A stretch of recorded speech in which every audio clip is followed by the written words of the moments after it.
For those that don't know me, I'm Julie, host for this room and club.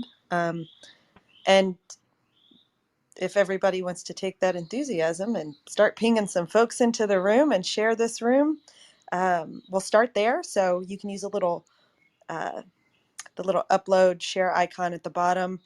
Clubhouse now gives you the option to share, to ping people directly. So if you know folks that you think would be interested in this room, you can ping them directly, or narrow your search if you have a lot of followers for people that might be interested in this room by using specific words like clinical trials or research.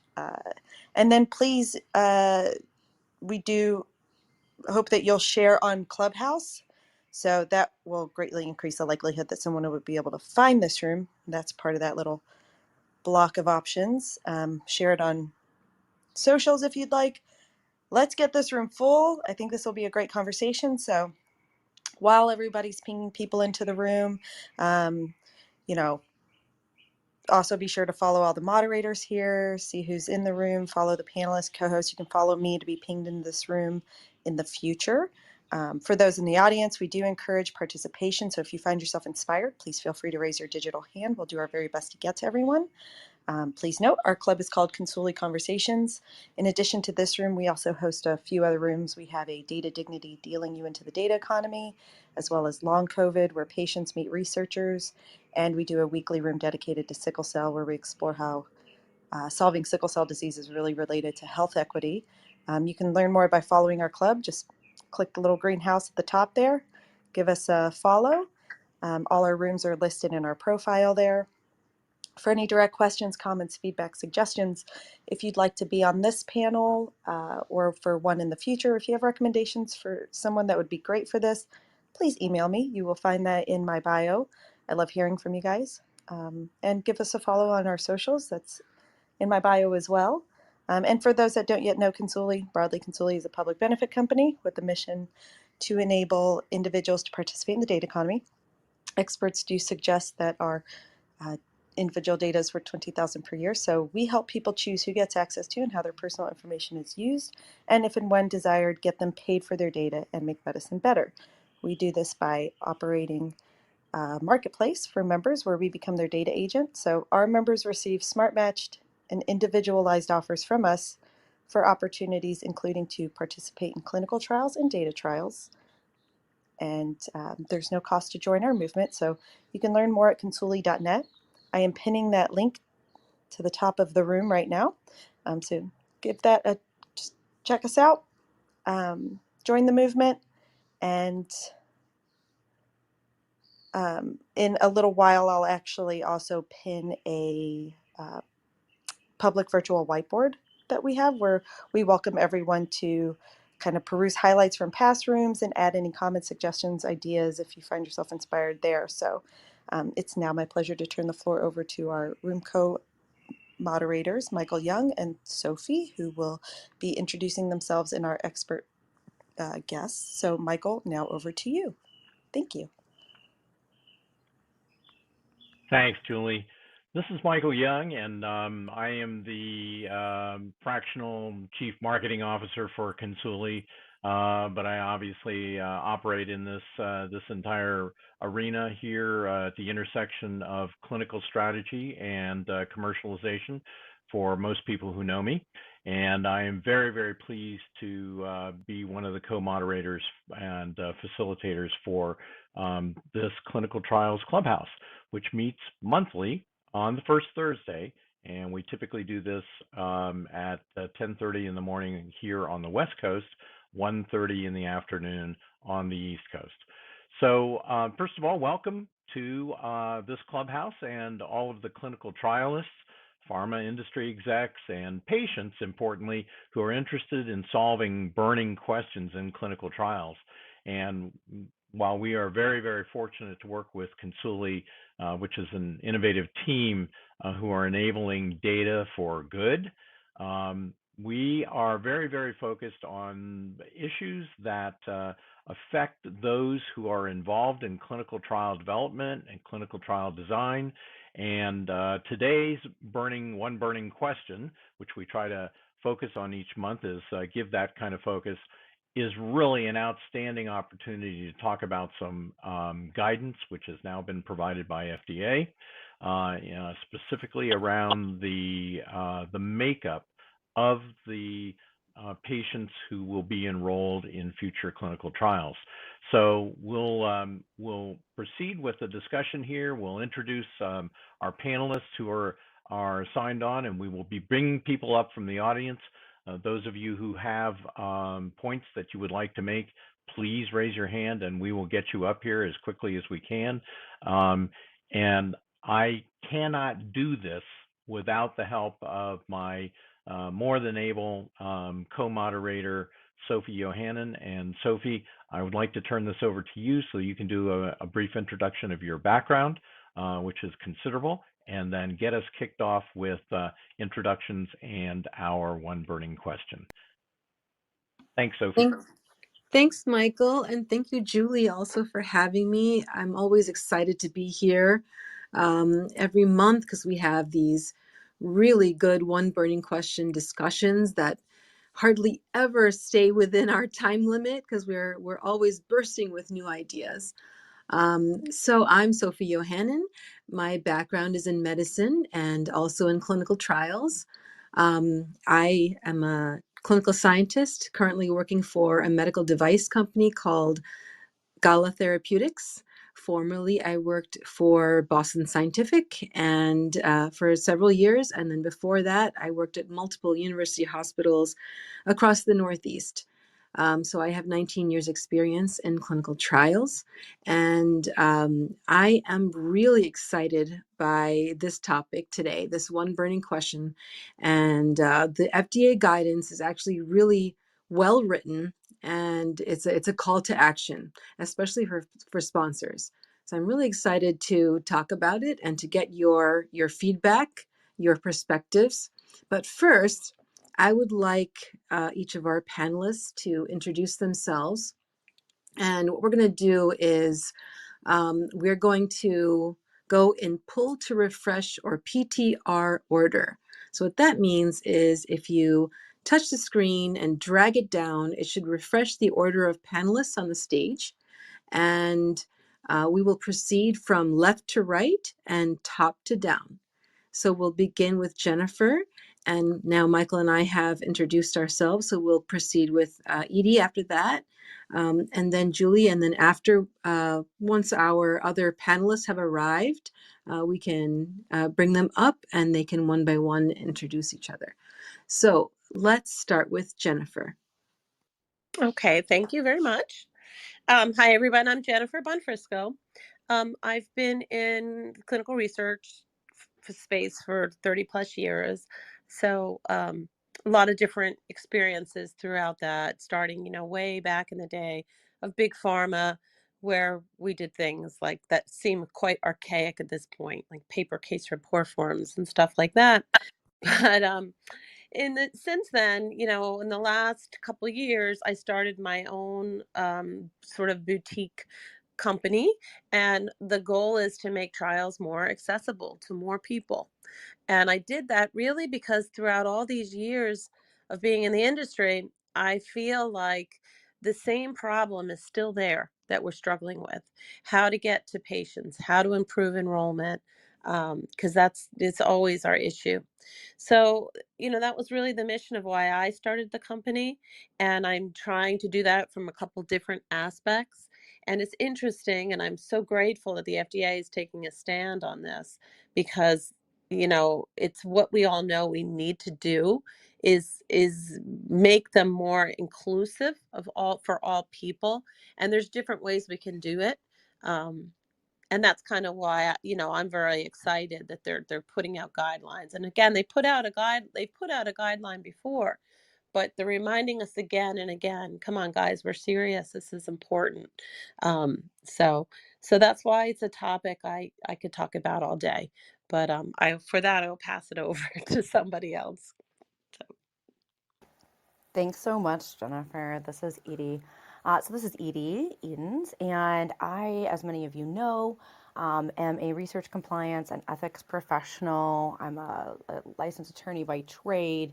And this particular topic is incredibly important to me because before taking my serendipitous turn into clinical research compliance and working in a large academic medical center and then coming out into the consulting world, the real reason I actually went to law school was I wanted to work in international human rights law. I felt very driven by the passion and the idea that I was someone who, despite each of us experiencing our own adversity in life, frankly, hadn't had to experience what so many others had. I had had somewhat, at least, of what most would consider a privileged existence. And to be grateful, the greatest thing I could do was to use whatever my talent became or whatever I chose for it to be to then help others. And that was the venue in which I wanted to do it. And I was actually having great success. I was working with the United Nations. I spent significant time on the continent of Africa, which is near and dear to my heart.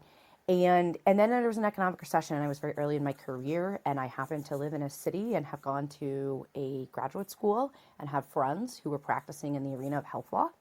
And I live in a life sciences city. I live in Indianapolis. And so I took my right turn, but I never lost my roots. And so for me, as these conversations have become more forward, louder, more meaningful, more emphasis, bigger influencers and leaders taking on and tackling these topics, that's really what I want to do here today. And I think that this is such a phenomenal step toward that. But I'm also super curious as I talk to other DEI experts in our space and in life sciences, some of the quote unquote, things left unsaid, right? And how do we continue to move toward those as well? So with that, this is Edye, and I am complete. Excellent. Thank you, Edye. I am just going to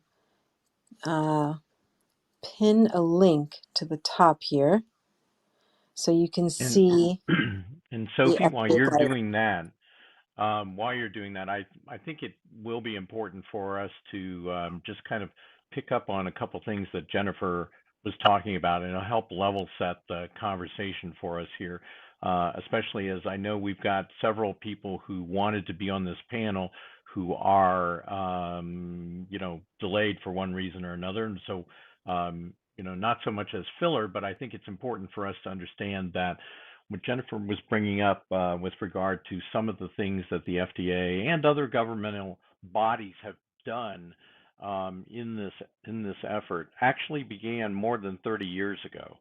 So back in 1993, Congress passed the National Institutes of Health Revitalization Act, which specifically required the agency and the FDA to include more women and people of color in their research studies. So this is not a new thing from that standpoint. There was additional legislation and funding through the NCI that happened in 2014. In 2015, the FDA launched drug trial snapshots, which really gave demographic details of particular trial participants, including their age, sex, and race. There has been a significant amount of work that's been done here, but as many of you might know, that despite the fact that the advent of the pandemic and then the response of the clinical development world to rapidly mount these trials in vaccine development, Pfizer, Moderna, AstraZeneca, and J&J, it might not surprise you to know that of the literally millions of patients who have been involved in this, almost 81% of them were white. And so the problem isn't so much just around representation in these trials, but it's in point of fact the fact that we now don't have the kind of robust data necessary to understand both the efficacy and the safety of these drugs, these vaccines, in certain underrepresented and special populations. So there's a very real effort that needs to be given to this. And as late as 2020, FDA provided guidance on how to design trials to be more inclusive of diverse populations. And effectively, you know, a lot of this has not really come to roost. So I think the most recent guidance that we're going to talk a little bit more about, and Sophie, I know you're going to dive into this, is really about creating something that you and I spoke about this week at another meeting in Boston, which was really the concept behind justice, equity, diversity, and inclusion. So we coined this, well, we're not the only ones to use it, but the phrase JEDI, increasing justice in data transparency, equity in compensation, diversity in representation, and inclusion in recruitment. And that's really what this guidance is about. I think it's debatable whether some companies will look at that as you know, advice versus a mandate, and I think that's something we can certainly discuss here as well. But really, getting to these JEDI needs is really going to improve both the science as well as the inclusion and diversity of these trials. So I'll stop there, and I'm glad to see that we've got a couple more people coming up onto the panel. And so, Sophie, I'll come back to you. Thanks, Michael. Thanks for that great setup. Thank you for the history, which is so very important. As you can see, I have pinned the link to the latest FDA guidance, draft guidance for increasing diversity in clinical trials to the top of this page. So for those of you who haven't had a chance to review it yet, please go to the link and take a look, because we are really interested in your perspectives on what you think, what does it mean for sponsors, for sites, for CROs, for partners, and what are you going to do about it? What are we going to do about it, right? That's the real question. So this guidance came out just last month to industry. So this is basically a call to action, mostly to sponsors, for developing plans to enroll more participants from underrepresented racial and ethnic populations across the U.S. into clinical trials. Okay, and the draft guidance is termed diversity plans to improve enrollment of participants from underrepresented racial and ethnic subgroups in clinical trials. This is really the first sort of serious call to action to remedy a long-standing issue. How do you see this changing what sponsors, sites, and patient recruiters will need to do? What upsides do you see? What obstacles do you see? That's really what we want to know. And what are some ways we can attack this issue? How can we increase the diversity in clinical trials from the get-go? So now I'm going to explain sort of what how the guidance is set up and outlined, and what the FDA is asking for us to do. It's set up in a way where it's asking for a plan. At the outset of a clinical trial, during the design phase of a clinical trial, what is our plan for increasing diversity in enrollment? And why is that important? Not just to offer clinical trials to more diverse and underrepresented patients, but also to make sure that we are capturing a wider swath, a wider population in our clinical trials, so we know how this drug or device is going to behave in those populations and those ethnicities. And not only racial and ethnic backgrounds, but also rural versus urban, because the environment is different. Sometimes the water is different, lifestyle, education. So all of those factors taken into play, as well as racial and ethnic backgrounds, as well as gender. So we know that oncology, cardiology, diabetes, and endocrine, and all sorts of different therapeutic areas, those trials have don't include a lot of these underrepresented populations. How do we fix that? That's what the FDA is asking us to come up with a plan. What is your therapeutic area? What is the disease or condition in question? And then what is the difference in the diagnostics, the differential diagnosis, the treatment, and the options across these different populations for that condition or therapeutic area, condition or disease? And then what are your plans for increasing diversity and enrollment. What is your enrollment goal, first of all, based on this disease or condition, this therapeutic area, and the endpoints that you're trying to make in this clinical trial? And then how are you going to put that into action? And then FDA also asks for our metrics. As we are putting our plans into action, how are we performing? So the FDA is asking us to keep track of how well, with metrics, how well we're performing in drawing those underrepresented populations into our trials.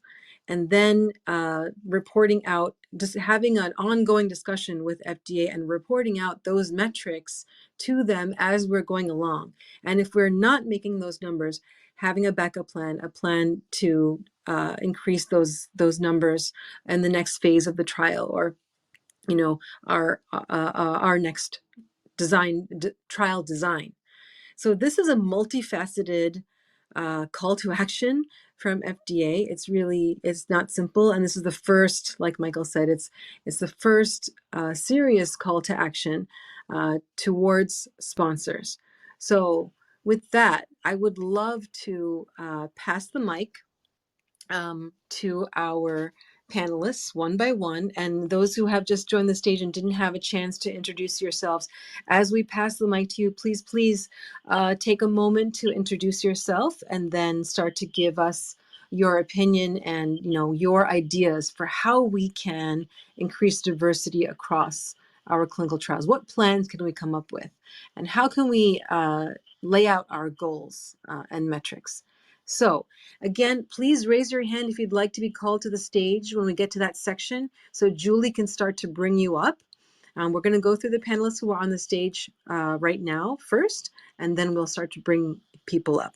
Okay, so I see Michael has unmiked, so perhaps he wants to add before we get to the rest of our panelists. Go ahead, Michael. So, Sophie, thought that was a great, rundown of some of the requirements that seem to be coming to the fore. I didn't want to miss the opportunity to note that we've got some folks on the panel here who are living this at their clinical sites or centers.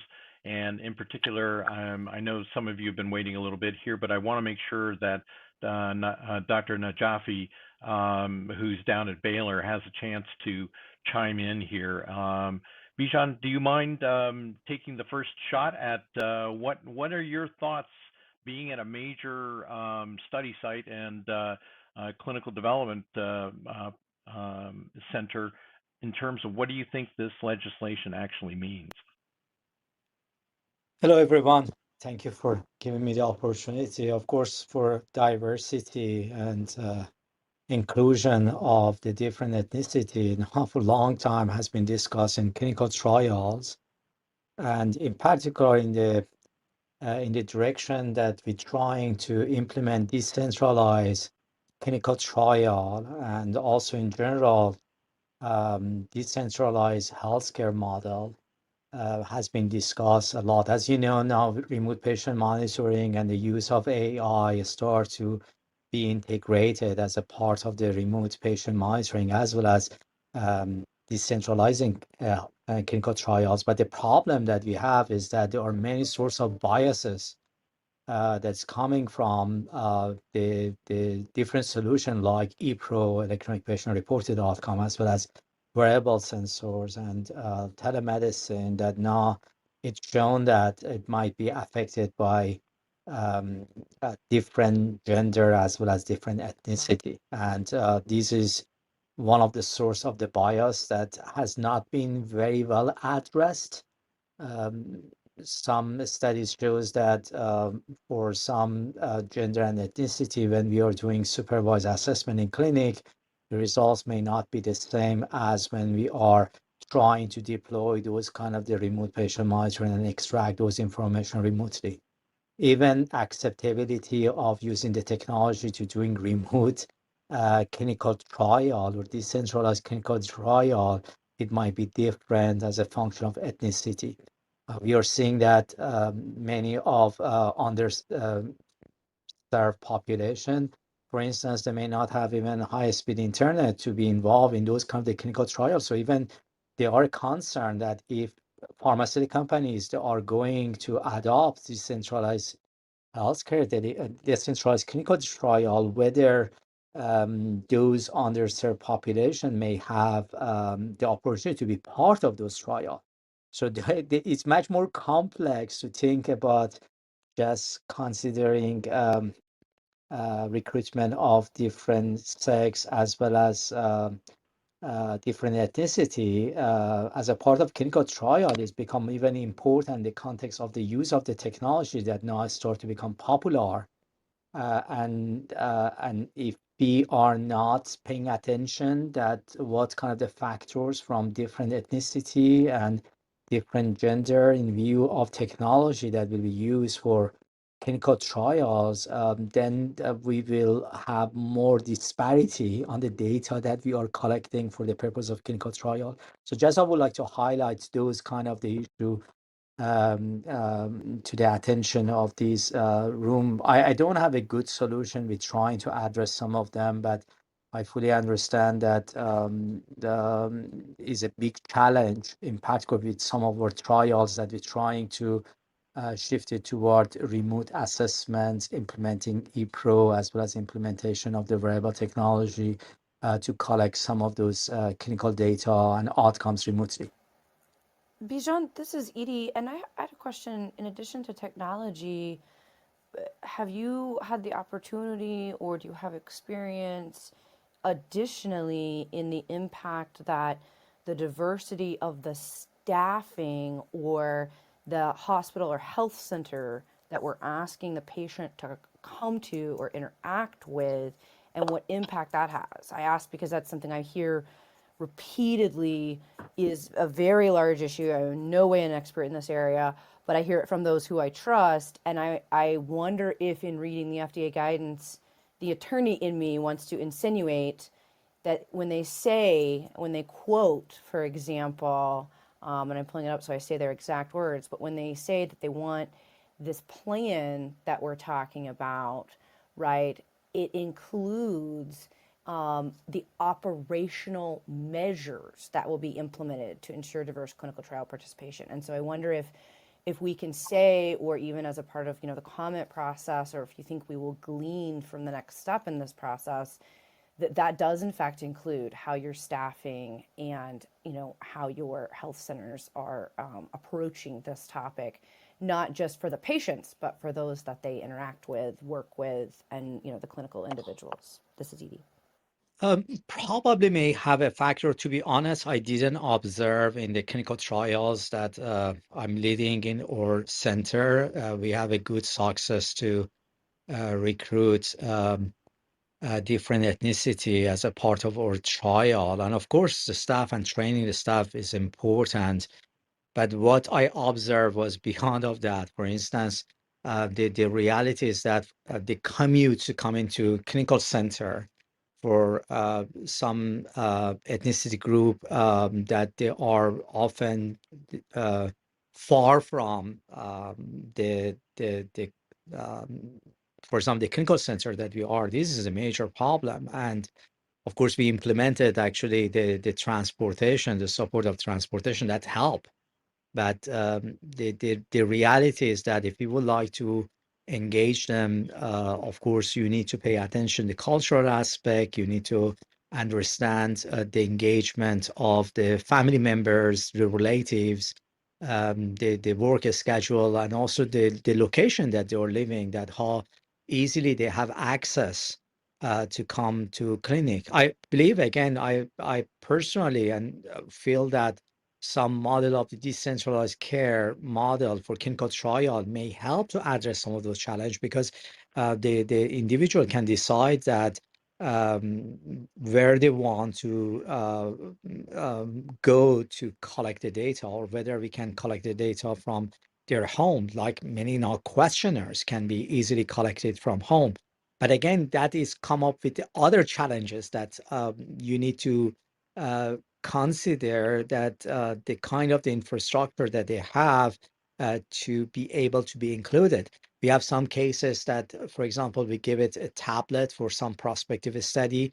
At the beginning, we use, for instance, the Wi-Fi. We assume that everybody has Wi-Fi, but then we realize that some of those individuals, they have Wi-Fi, but they don't want to use the data plan to use for that purpose of clinical trial. And then when we switch it to cellular that provide them those kind of the services, then we are seeing that they were okay with it to be part of it.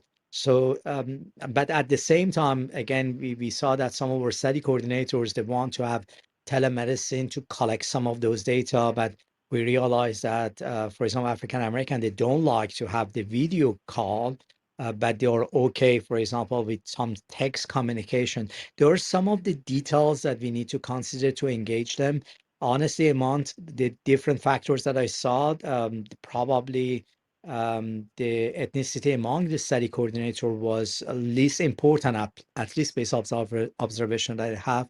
There was much more other aspects that could motivate them or dismotivate them to be part of clinical trial. And again, the time commitment and access to the location, ease of access to location where we are recruiting participants also it plays more important.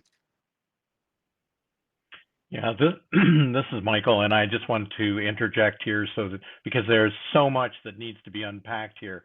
So I want to reinforce what Bijan has brought up here, specifically around the fact that the advent of decentralized trials and an intent to make access and participation in trials easier for people to just simply do from home or for, in a remote fashion. And in particular, let's say with Bijan, your institution at Baylor, you cover a huge geographic area in Texas.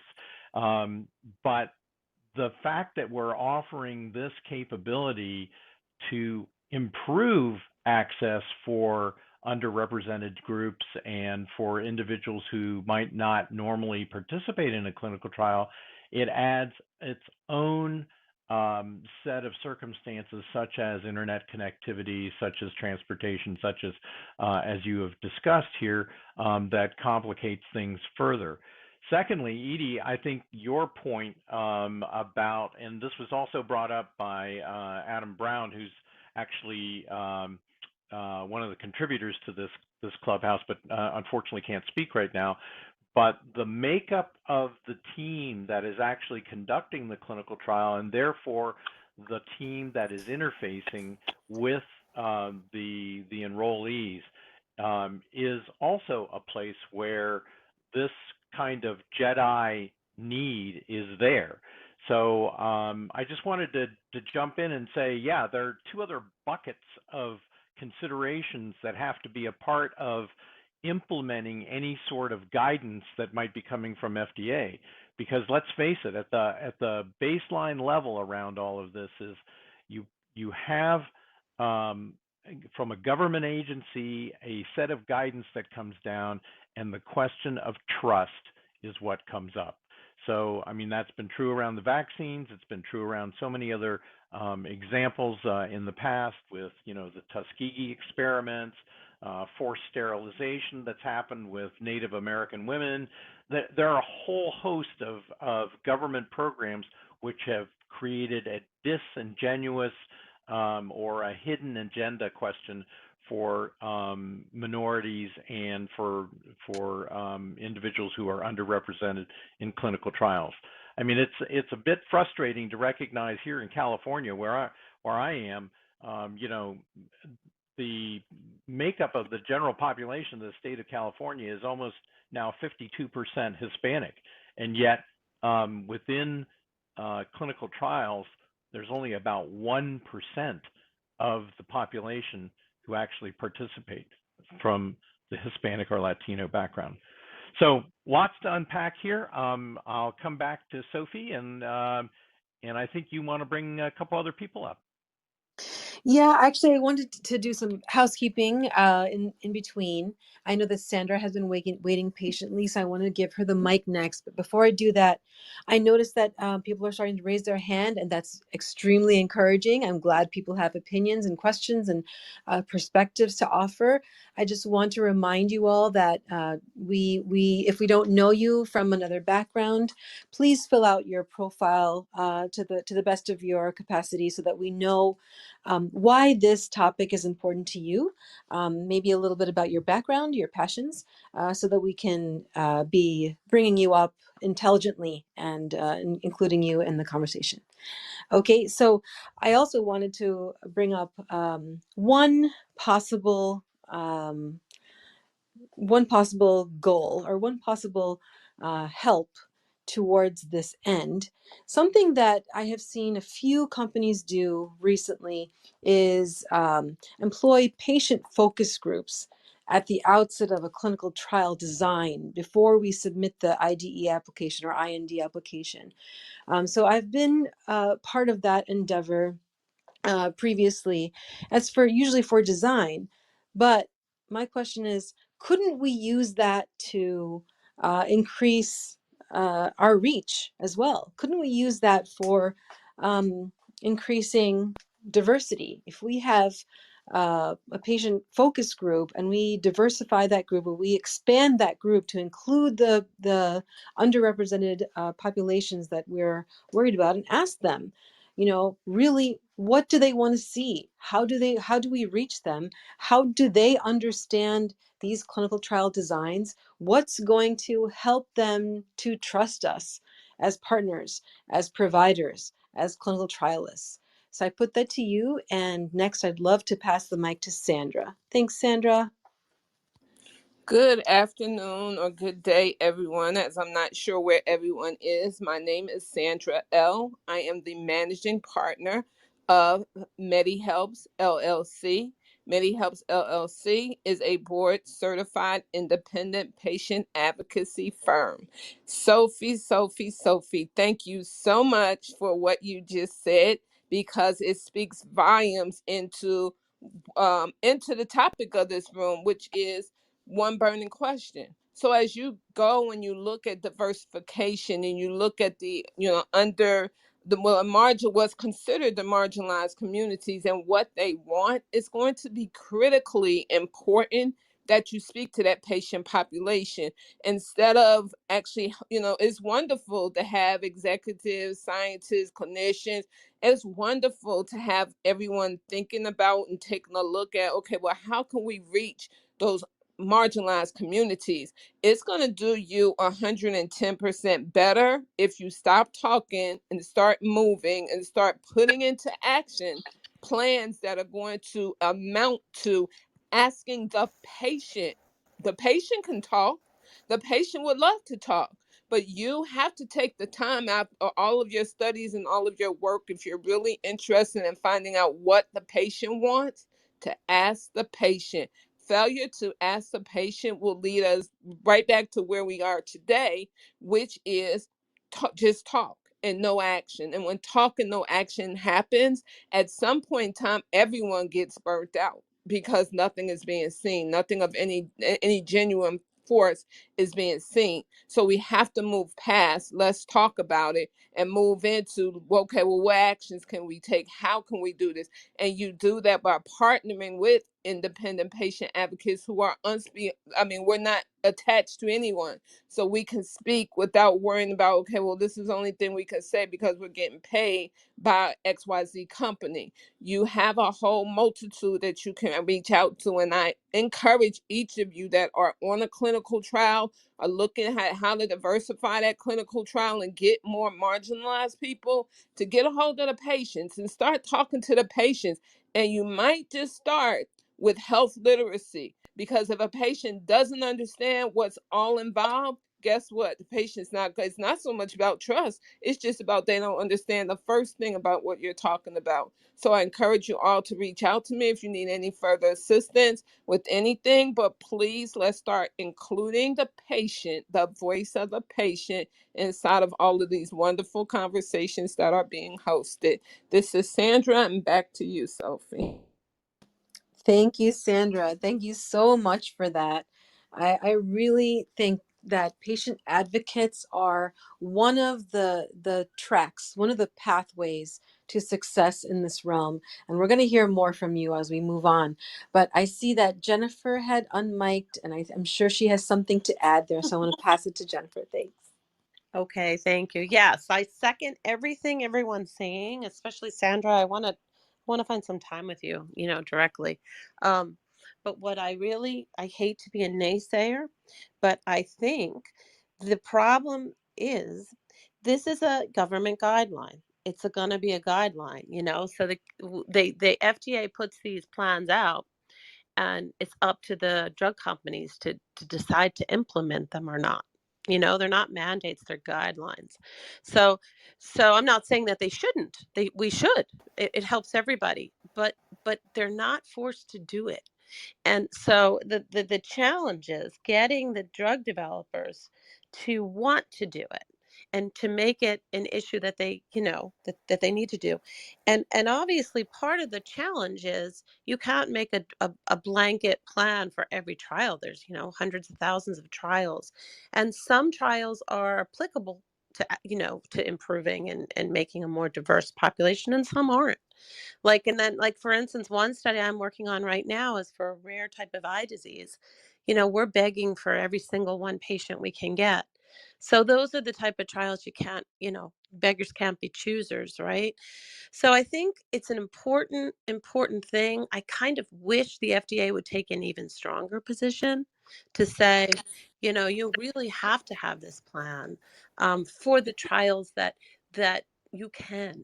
And if maybe your trial can't, because maybe it's a cancer trial, or it's we think it's affecting liver toxicity or some other particular reason, that's fine. But I think it's a good start. And I think that we have to get to the drug developers to have an incentive to really, truly do it. So I hand the mic back.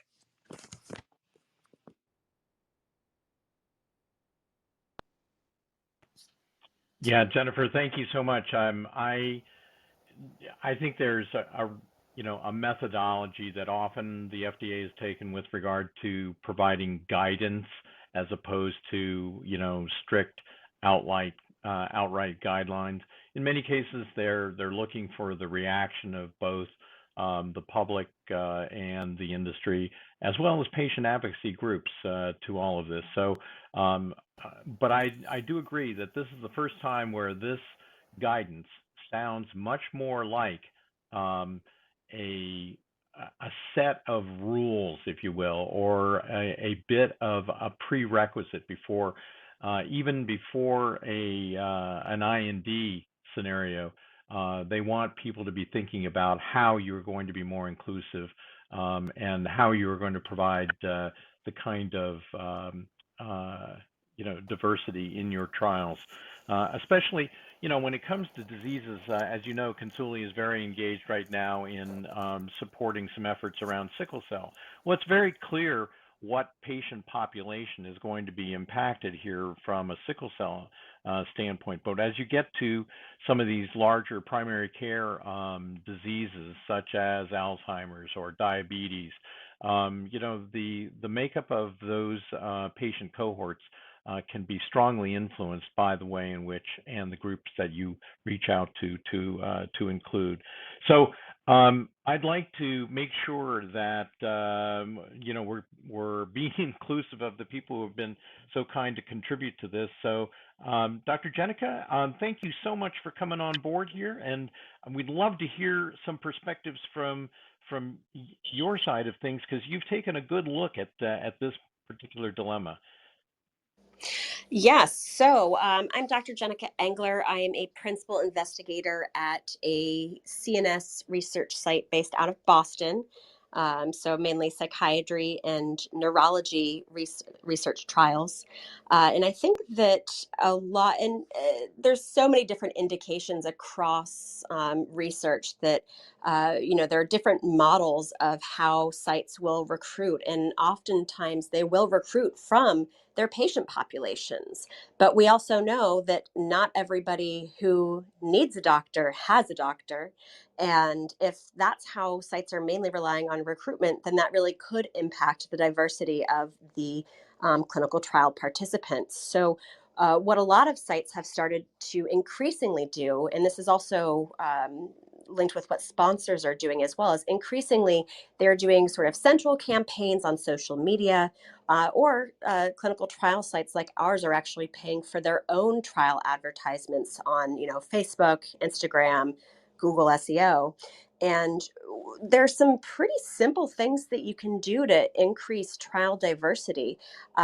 One of the most interesting things that we've found through sort of A/B testing our advertisements is that a picture really does speak 1,000 words. And if you are using pictures in your advertisements that look like the folks you want to recruit, so diverse individuals, then you're actually more likely to bring those folks in. So, in terms of what we've seen here, we're actually going to be presenting some findings from our own research at an upcoming Alzheimer's conference, because we found that when we used diverse stock photos and images of participants for some of our Alzheimer's trials here, we actually found that we were able to outperform, the central campaigns from the sponsors, and actually get a more diverse group of participants than even our local census data. So we actually had a higher percentage of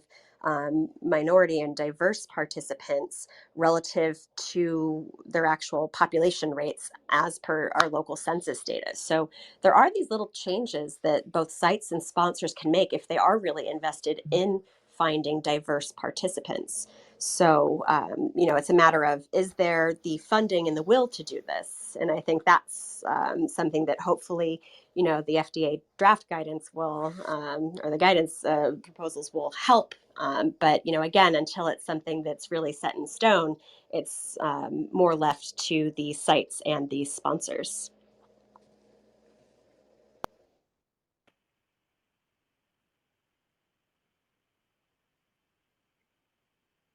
Yeah, that was excellent. Thank you so much, Dr. Jenicka.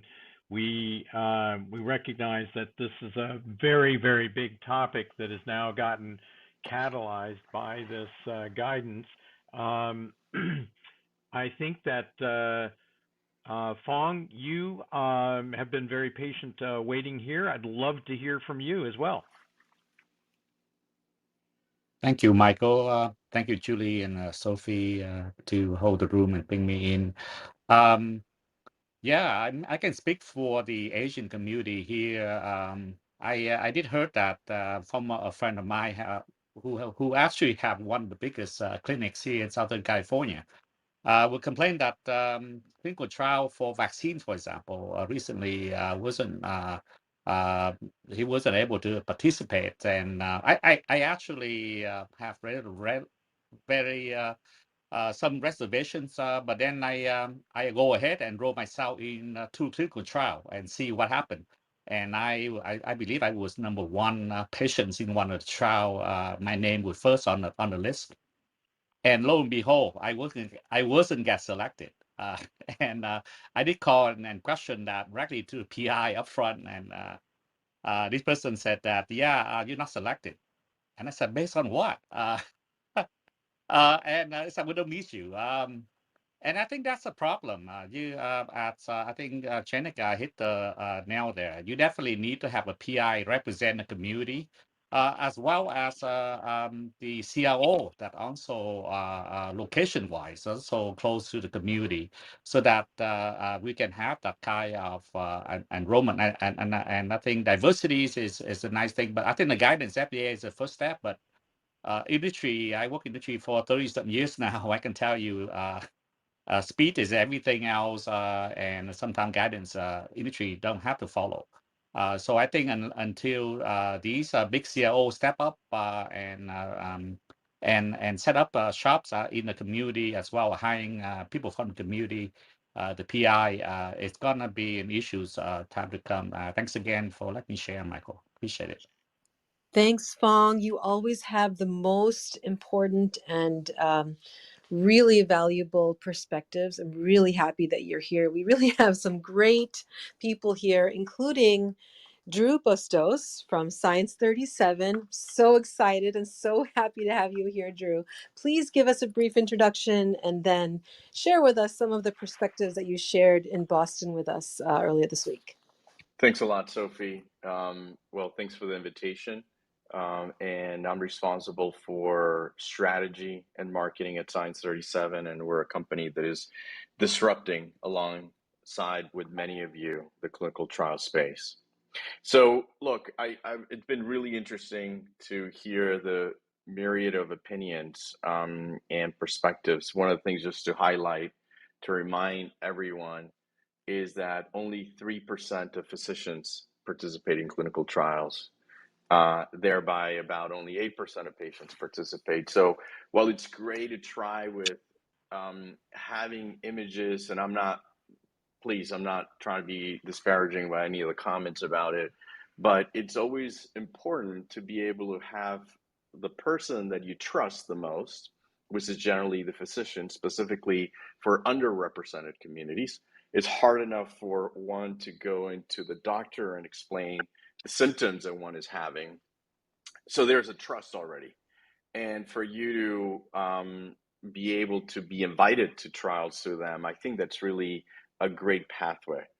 So digital channels, they work absolutely. Having an imagery that relates to you, A/B testing will show that, but it's very important. I don't want to undermine the fact that we need additional investigators that are already having the rapport with the different underrepresented populations in order to participate. So that's one opinion that I wanted to give out. The second one, we were speaking earlier about, and the majority has been centered around the FDA guidance, which many people, I know, Michael, you and I share the same thought. I'm Hispanic by trade, and it doesn't sit well in my stomach to know that only 1% of us participate. But let's also remember that there are other mechanisms. We'd love to have them be stronger. There's no doubt about it, but we're having some hope that the U.S. Congress proposed the PICT Act is going to also put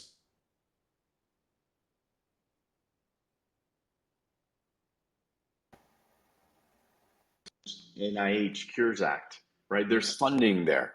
And more, these other agencies are coming into play, and they're saying, look, what is your progress review? What is happening if you're not including enough underrepresented populations that impact this disease, as Michael was referring to? You could miss out on the fund grants, or there could be delays on trial approval. So while this is a great the FDA guidance is a great step forward, but I think that there's a momentum, and hopefully we continue to take advantage of this momentum to proliferate the fact that we need additional people that participate in these trials because it's so critical and important. Drew, thanks so much. I know, especially given your travel schedule, we're just super glad that you were able to come and participate here. This is we just think that this topic is just so big, and the hour that we give this today is really only going to scratch the surface. But by certainly bringing more awareness and raising the question, I think the dialogue will hopefully move things forward in more practical ways. Sophie, I'll turn back to you. Thanks, Michael. I think at this point, we've had some new people join the stage, and we've had some new audience members. So I want to make sure we get to everyone, including Ben Wong and Dr. Rodrigo Garcia and Antonio Tito down there. Before we do that, I'd like to turn the mic over to Julie to do a reset of the room to make sure we are including everyone who has joined us more recently. Go ahead, Julie.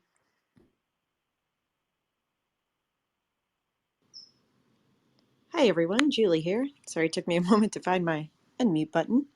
Uh, this is Julie Szmyd, Project Manager at Consuli and host for this clinical trials room. I hope you all are enjoying the conversation. I know I am. We've got a lot going on in the chat. Check that out. Lots of excitement in the back channels. This has been a really great conversation. So thanks to everyone for joining us and for contributing. I'll take a quick moment to reset our room and share a little bit about Consuli and our mission.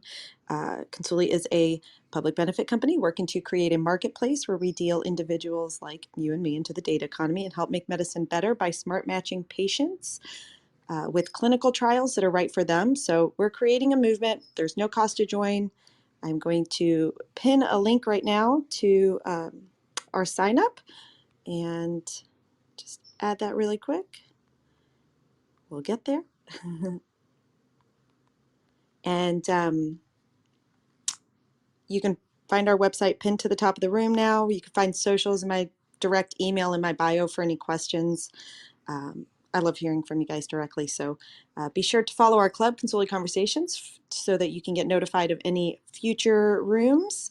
You can see our upcoming clinical trials rooms in our profile there. Just tap the little greenhouse at the top, give that a follow. And please take a moment to ping others that may be interested in this conversation in the room using the little upload sign at the bottom. And thanks everyone for raising your digital hand, participating in the conversation. We'll do our best to get to everybody, but we do love when you participate. So thanks so much for joining us. I'll pass the mic back to Michael. This is Julie, and I'm done speaking. Thanks, Julie. Great reminder of how this room actually operates and where we're all coming from. I think at this point, I'd like to call on Rodrigo and have you share what I know will be some insightful thoughts. Thanks, Rodrigo. Hi, Michael. Hopefully you can hear me okay.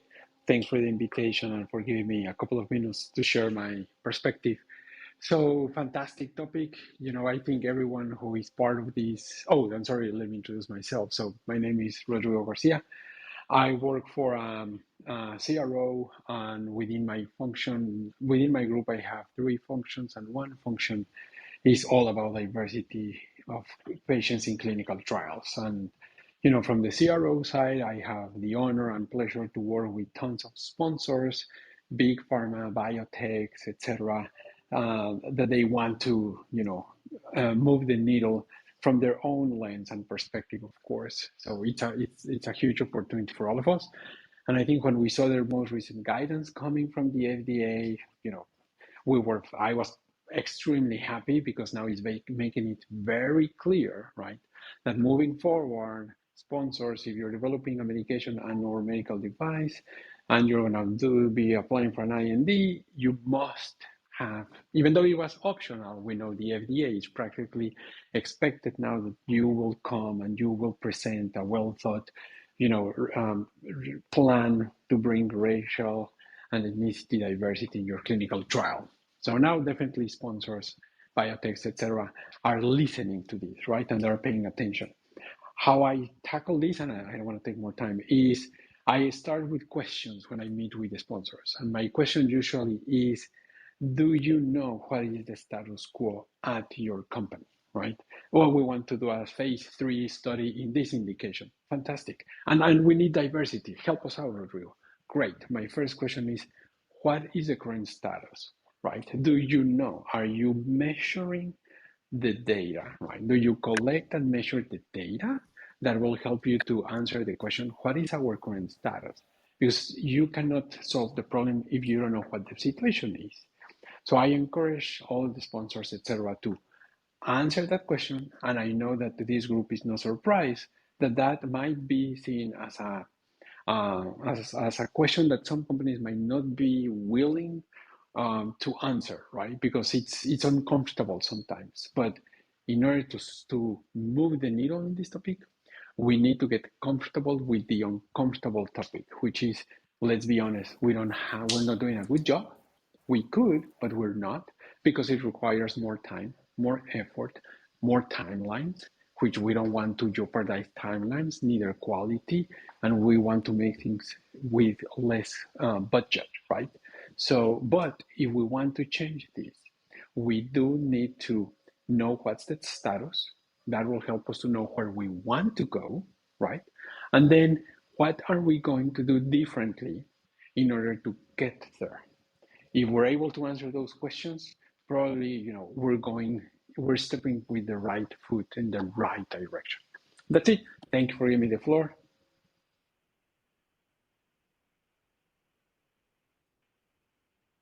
Thank you, Rodrigo. Appreciate that.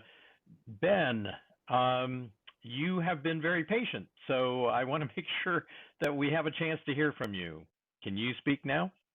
Thanks. Actually, before I speak, could I ask the moderators to mention the guidance again for those of us who came into the room late? Thanks. Sure. Yeah, not a problem. Sophie, do you, we actually had it pinned earlier to the top Pinning it of again the, now. thanks. Appreciate that. And Sophie, if you want to say something about that, please do. Never pin and talk at the same time. Okay. So Ben, for your information, the guidance that was released from FDA came in mid-April, and I think everybody, in the midst of all the other brouhaha that's going on in the news these days, something as significant as this, didn't nearly get as much play as it could have. But like many guidances from FDA, we recognize that there are clear impacts on both the design and the deployment of clinical trials. And certainly, as was brought up by Rodrigo there are certain stipulations about what must be done even pre-IND. There are largely 5 steps that are being encouraged to be taken.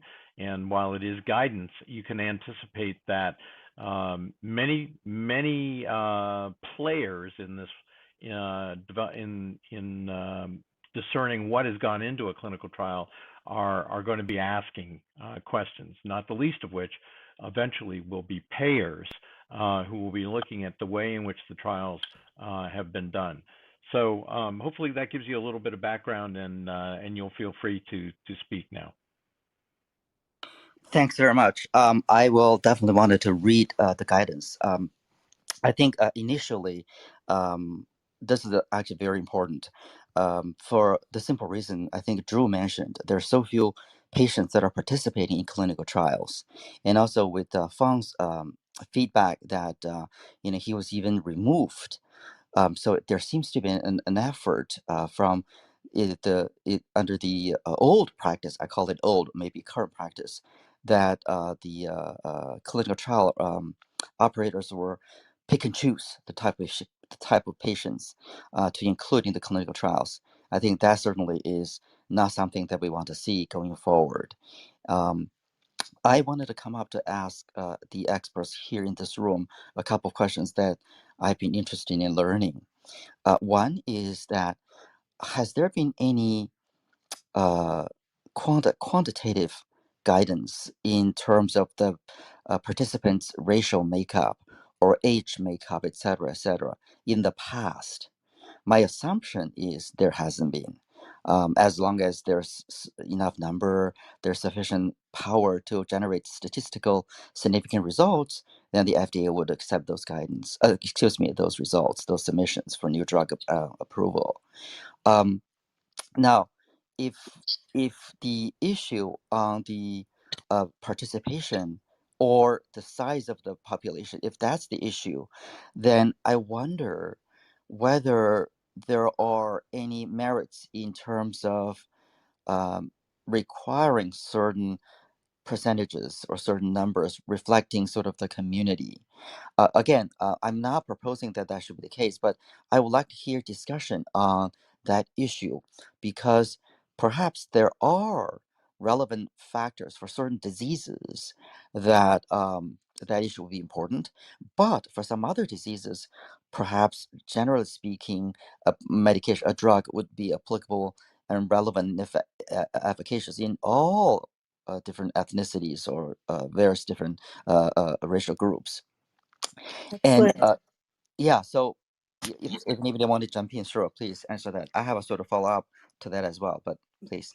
Yeah. I'll definitely get back to you. These are excellent questions, and you're right. In the past, FDA has not mandated a certain number or representative percentage of different racial or ethnic groups or communities, and even now, the recommendation or the call to action from FDA is for sponsors to examine the disease state or condition as well as the community. So, looking at what communities or what patient populations this condition or disease state affects, as well as the representation of those different underrepresented populations in the community. So it should be a proportional representation and not just blindly increasing the let's say BIPOC population or rural population. There should be a correlation between the study design, the disease state, and how we are increasing diversity in that design. So that was part of the call to action from FDA. And I did pin the link to the FDA guidance at the top again for those of you who joined later. One thing we discussed in the beginning was it is a multifaceted call to action. So not just looking at the study design and disease state, but also making goals for enrollment based on that disease state or condition, and then making plans for enrollment into those goals, and then keeping metrics of the progression, the study performance in reaching those goals and reporting back to FDA. So this is going to be an ongoing process and keeping FDA in the loop all along the way. So with that, I'd like to pass it back to you, Ben, and ask you if that is clearer, and maybe you can go on to your second question. Yeah, thanks so much. I should preface by saying that I have been involved in personalized medicine from an angle that we were coming up with diagnostic markers and also biomarkers for stratifying patient population, just so we can help our pharma partners to come up with a drug that may not be effective for the whole population, but with the relevant markers in the subpopulation, that particular drug actually did work. So with that in mind, I think my second question is relating to a different angle, which is that if we are looking at different diseases / different drugs, once we have the approval process based on population representing certain communities, how does that impact the application, the usage of the drug in other parts of the world? Is there a sense in this room that either way, is it going to be a situation where we would need to add some sort of a qualifier that this particular drug is approved is based on a certain types of patient population, whether it's racial, ethnic, or other criteria? Uh, and then if that were the case, then would that need to be a qualifier going forward to market this drug in other parts of the world where they may not have this particular racial composition?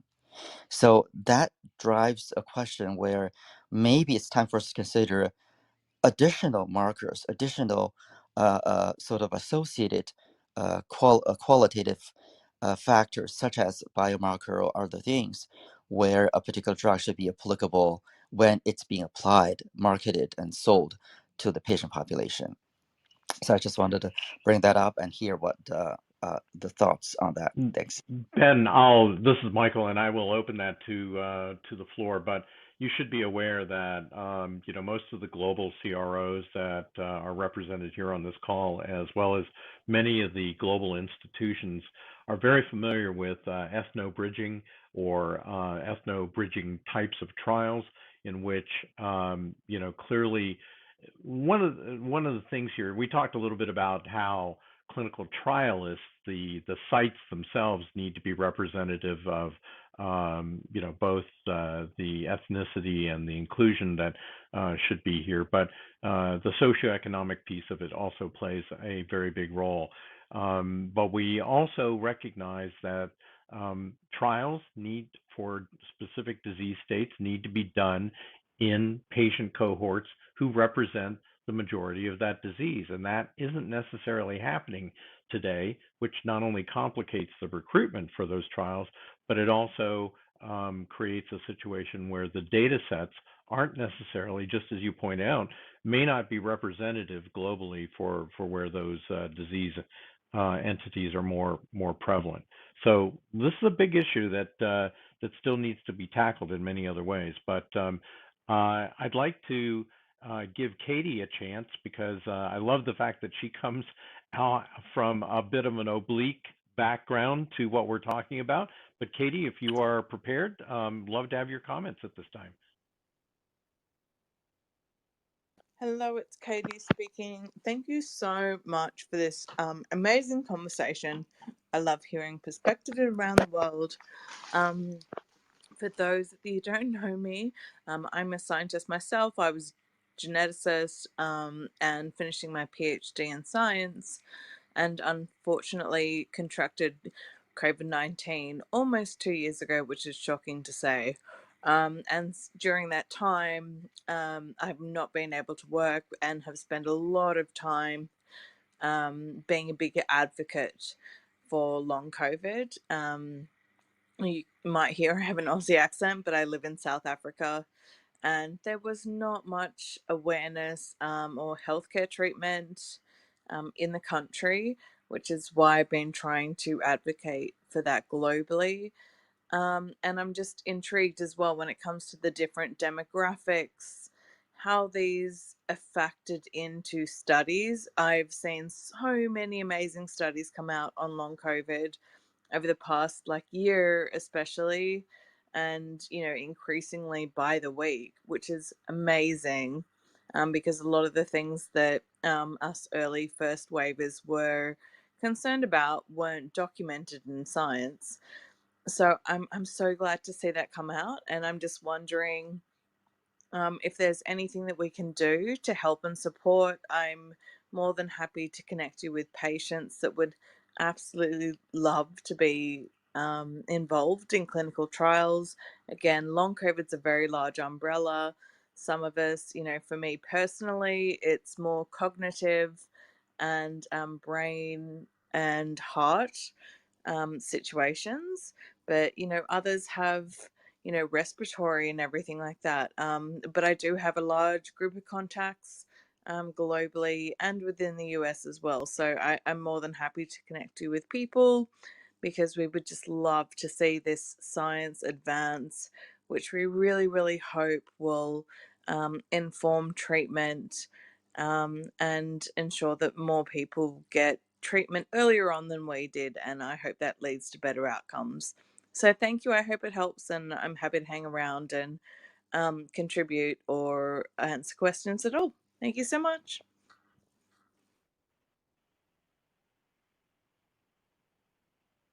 Thanks, Katie. I think Sophie, you've been Antonio. keeping track. Yes, it's back to Antonio. I was trying to figure out who was next. Thank you. Thank you very, very much. It's a great pleasure meeting you all, and I'm really, really excited to be in this focus group. A little bit of background about myself. I have a doctorate in human molecular genetics with a concentration in neuroscience, and I'm really, really passionate about this topic. I can tell you from my personal experience in my family, type 2 diabetes mellitus is quite prevalent across in and many other non-communicable diseases in minority groups, such as my group in Hispanics. I'm very proud to say I'm Hispanic, originally from Peru. And I can tell you that, one of the, as a geneticist myself, there is quite a bit of misunderstanding about what is Hispanic, right? So it's we have historical interactions with migrants brought in by the slave trades, by European settlement, by indigenous populations. So there is a whole list of genetic variants in the Latino population that when combined with dietary and lifestyle habits and high prevalence of obesity predisposes us to these different types of chronic diseases, right? So when we speak about Hispanics and look at genetic ancestry of self-reported Hispanics, which is most of us, because of many reasons, we are self-reported. We carry, things like I believe 20% some Indian ancestry, some over 60% European ancestry, some African ancestries, and depending on where we are, in Louisiana, Georgia, North Carolina, on the East Coast, West Coast, we're going to be representing different types of genetic diversities. So a recent study by the Mayo Clinic has shown that Latino participants, we are very open to receiving genomic screening. So what I recommend, and what I want, actually I have before that, I do want to postulate just one more observation, is that if you do a quick search on clinicaltrial.gov, and I promise this is my last comment, and you search for all these non-communicable diseases like type 2 diabetes, coronary heart disease, hepatic stenosis, and you look at the number of studies run in the U.S., in the United States, versus in countries like Mexico, Latin America, I mean, you're going to be surprised that most of that is only at most hires of like at most 10% of the studies have representative populations from these countries. So what I think, the reason why I joined this CRO as a business from the business side as a business director is because I want to help solve this problem, or at least address this problem, by increasing minority populations in the at the corporate level, right? Because if you increase corporate level participation at the board of directors, executives, and all that, then you are translating and that cultural difference to the patients because we understand and we know quite well, because we have families who come in from illegal immigrant population. We have families that come in from with comorbid diseases. So we know how to, in a way, work with them. So what I recommend, to this panel is, and I ask the question is like, what efforts are we having in place to increase participation of Hispanics and other minority populations in corporate America, right? And also, how can we translate that into more diverse clinical trials? As we put them into the clinicaltrial.gov and put them into the FDA, including populations from across Latin America, across American continent, rather than just one country or versus another country. I mean, just a simple question. Sorry for the long comment. Thank you.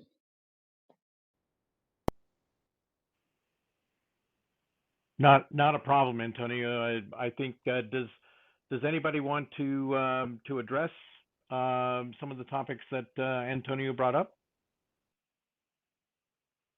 If not, Edye, I know you've made a couple really cool observations, and I'd like you to share those, please.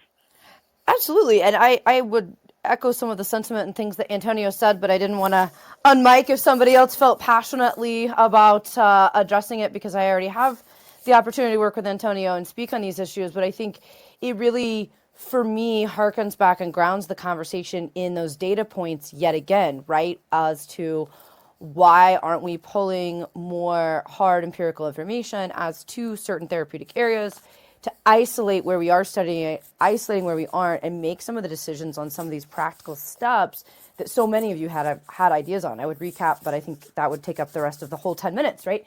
Just trying to recap everything we've discussed. And for me, as I'm listening, being someone who, believes in not only disruption, but also understanding and hearing where a regulatory agency like the FDA is coming from, not just because my clients, want to know how they think or want to stay a step ahead, sort of a perspective, but rather really empathetically trying to see from their point of view why they might issue this guidance at this time, in this way, in this process, what they are seeking from it, what their expectation is, and then also listening to all of the practical ideas here.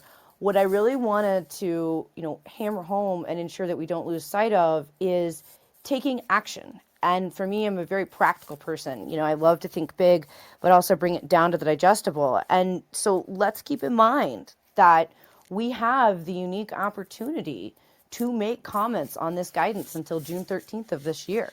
And many of us sit in professional positions, societies, associations, companies, etc., academic organizations, healthcare institutions that have that opportunity to speak up in all of these various ways and represent these various stakeholders passionately as you have on this call.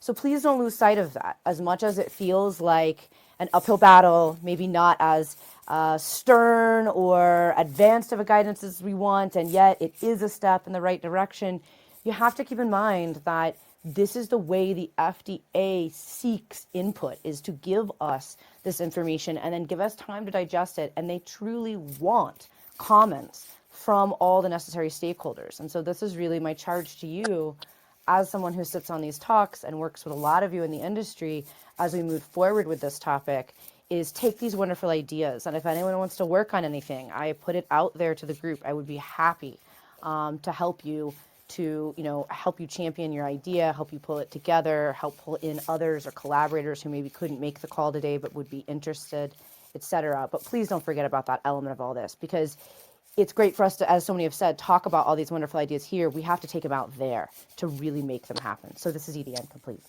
Thank you so much, Edye, for inviting me, and really appreciate it. And thank you so much, everyone. Excellent, excellent. Go ahead, and then I have one possible proposition to offer. Yeah, I just wanted to jump in for a second. There were so many great thoughts and ideas today. But I think one thing that we have to really focus on, and we've been talking about this in the back channel, is the site and the investigator. I think, I hope I'm not wrong, when I read the plan, that part of the plan is for sites to develop a plan. And so the site is the integral part of all of this, because they are the ones who have access and touch the patients. And I can remember in the past bringing sites onto studies to increase diversity, and forgetting to tell the site that that was the reason why we brought them onto the study. And I think Fong brought up something really, really important, and that is site selection. I've had my diverse sites say to me, I know when that CRA walks on the site that I'm not going to get the study. And they say things like PI motivation and other reasons to keep sites off the study because they don't like the neighborhood or whatever. If you really think about it, with the way the FDA works is they say in order to bring an investigator onto a study, they have to have experience. So with that, we're getting rid of a lot of really good investigators who have access to rich patient pools. And so that's one of the things that we really need to work on, is making sure that all of the PIs that want to participate in clinical research have a path or an avenue to become investigators in clinical research. I have lots more thoughts, but I will stop there in the respect of time. Thank you. Now, many of that is brilliant, and I couldn't agree with you more. We have an opportunity. I'm just going to throw this out there. We've got an opportunity, whether or not you realize it or not. Over the last hour, we've had over 111 people participate, listen in, try to get an understanding of this just on this Clinical Trials Clubhouse. And so I'm wondering if those of you who have joined the Clubhouse in previous sessions recognize that often in the course of the hour or hour and a half, we end up realizing that we need another session on this. And what if we were to take the next session, just as a proposition to you, take the next session and actually try to develop a set of actionable points that we might in fact want to provide as kind of a think tank here to some more organized groups, perhaps like the Society of Clinical Sites. We could put this in front of ACRO. We could, Drew, maybe you've got some ideas about how we might be able to consolidate some of this thinking, because obviously everybody that joined this, regardless of the walk of life or the walk of science that you are in, have either a vested or an emotional interest in this. And it'd be great for us to take a stand and help some of these organizations move the agenda forward. So I'm just going to put it out there that maybe the next session, which would take place early next month, would be a time where we could put some of these ideas forward. Let's do it. This is Michael, and I. This is Michael, and I apparently am not done speaking. So anyway.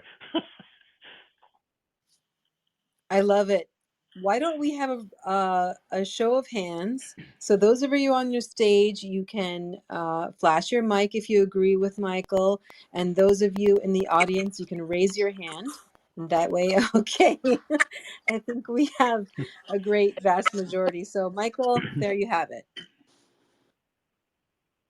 Excellent. No, I think it'd be great next meeting, and there is nothing to stop us from convening a separate special meeting for this, but I think it's a great. Every group wants to have a purpose, and I think this is a great purpose for this group to serve. So, Sophie, I'll ask you to maybe canvas and see what else needs to be discussed here. Okay, so we just have a few minutes left before we have to wrap up.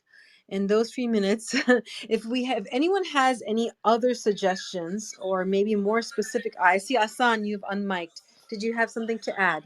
Please. So we really thank for you giving a great opportunity for this session. It's my first experience for a speaking level. I am a student in a master level. I have gained a lot of knowledge for all of entrepreneur thoughts, and I really thank for all of you. It's a great it's a great experience for me and attain a lot of knowledge and diversification. So that's a really best for me. And I have joining a lot of meeting. What I really appreciate for all of you. I really thank for all of you. You giving a great opportunity for me. So that's this. So that's I really thank for you. Thank you, Hassan, Hassan. I'm glad you're here. There is a lot of we're background music or sound coming, so I'm sure some of us had a hard time understanding or hearing everything you had to say. But I did understand that you appreciated the topic and the discussion here, so that is great. And we invite you to come back again. We do this every first Thursday of the month at 1:30 Eastern, 10:30 Pacific. And now we have to get ready to close. So if there's anyone with an idea for next month or the month after that is separate from this topic, yes, Katie, did you have an idea or a comment or a question?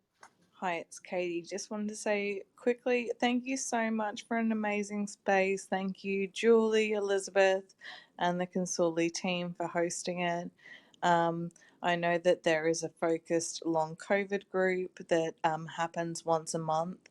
I would love to see this expanded around the world. Well, I guess I am around the world. I am Australian, but I live in South Africa, and I know that there aren't as many clinical trials around the world. I have access also to patient cohorts that are globally, and I know there are some amazing trials going on in the US, and I would love to see if there are any researchers that would like to participate in global studies, because I think that's, going back to that diversity conversation, I think it's a very, very important component of understanding long COVID and the long term effects on COVID survivor patients. So thank you so much for having me. Happy to be in touch, and appreciate your time. And thank you, everyone. Thank you, Katie. I'm glad you're here, and I'm glad you are being vocal about your needs and representing others around you in the world. That's part of what this space is for. So congratulations to you, and please come back again. So I just wanted to give us a little summary before we close.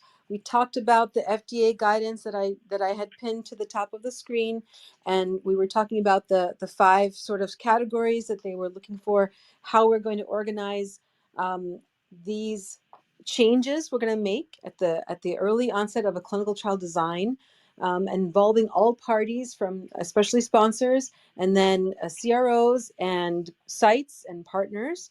How we're going to do this together. We talked about reaching out to patient focus groups. We talked about investigator and site selection and making sure that we are involving them in those decisions. We talked about patient advocates. We talked about statistics and trial design and representing those underrepresented populations, especially in the percentage that they make up the population. We talked about how those percentages are different across the world, and we talked about the providers and clinical trialists and caregivers, and how their backgrounds and ethnicities are also important to portray trust, to engender trust within our patient populations. And we're going to have so many more topics for the next coming room.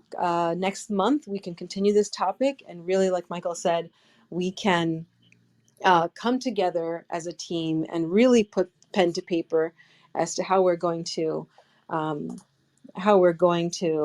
move forward with this and come up with a plan.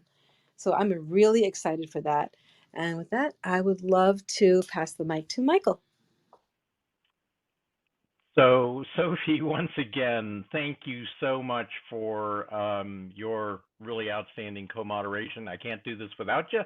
And gosh, today, in closing, gratitude to all of you, the panelists who joined us today, and certainly to the audience for chiming in, making sure that we all have a better understanding of what lies before us as a result of this FDA guidance, but more importantly, what lies before us in terms of really making sure that people who are afflicted with any type of disease have an opportunity to have a clinical trial that will address their needs, and that we, in keeping with the fact that Consuli is a B Corp established to do good, that we actually are moving the needle for patients, not only here in the U.S., but globally. So thanks so much for all of your participation today. We will pick this up. We will be back in touch with all of our panelists here. And in closing, many, many thanks for just really an invigorated discussion about what really needs to happen. So back to Julie, our host. And again, thanks again for helping us coordinate and putting this program together, Julie. Thank you, Michael. And thank you, Sophie. And thank you to all of our panelists here today. It's been a really wonderful discussion. I really am looking forward to sort of part 2, it sounds like we might be doing of this. So that's exciting. Definitely looking forward to that. In closing, again, I'm Julie Szmyd, Project Manager at Consuli and host for Consuli Conversations. As we wrap, if you missed any of this conversation or any of the pinned links, like the FDA guidelines that Sophie had pinned earlier, or our virtual whiteboard where you can add any comments, review past conversations, add any thoughts there, or the links to the website, anything at all, you can always, as well as if there's any particular, panelist or other people in the room that you wanted to connect with that may have dropped off or something like that, you can always use the replays to review all parts of the room. You can find that in our club profile. So just tap the little greenhouse at the top, give us a follow, check out the profile, see all the replays in there. Also, be sure to follow me, all our moderators, panelists, co-hosts here today, and follow us on socials. You will certainly be pinged next time if you give us a follow here. So if that's something you're interested in, be sure to follow me specifically. I'll ping everyone for the next time. And for any direct questions, comments, feedback, if you would like to be on the panel, if you have someone to recommend, please email me directly. You can find that in my personal bio. So that's all there. And again, for those that joined during our event or after our opening announcements and don't yet know Consuli, broadly, Consuli is a public benefit company with the mission to enable individuals to participate in the data economy. Experts do suggest our individual data is worth $20,000 per year. So we do this by operating a marketplace for members where we become their agent, assembled their data like health records, labs, prescriptions, wearables, quality of life surveys, things like that. Importantly, members receive smart matched individualized offers from us for opportunities, including to participate in clinical trials and data trials, things like that. So if any audience members want to be a part of the data dignity movement and get a data agent and or participate in a clinical trial, you can sign up to be matched to a study at consuli.net. That's consuli.net. You can find that at the top. There's no cost to join our movement. You can learn more about us at our website as well. So we are looking forward to our next month's conversation. Can't wait. Thanks so much, everyone. I'll leave a little music playing and leave the room open so anyone who still wants to poke around and look at people's bios and kind of make sure that you've connected to everyone you've wanted to. I will leave that open for just a moment. Again, thank you so much. This is Julie, and I am done speaking.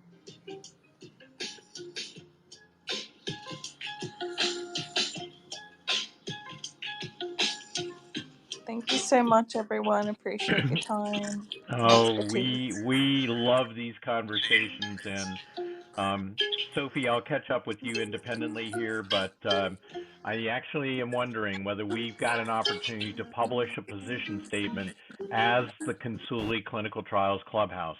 It'd be kind of cool to take that kind of a step. I saw that in the ROS. Thank you, Michael. I wholeheartedly agree.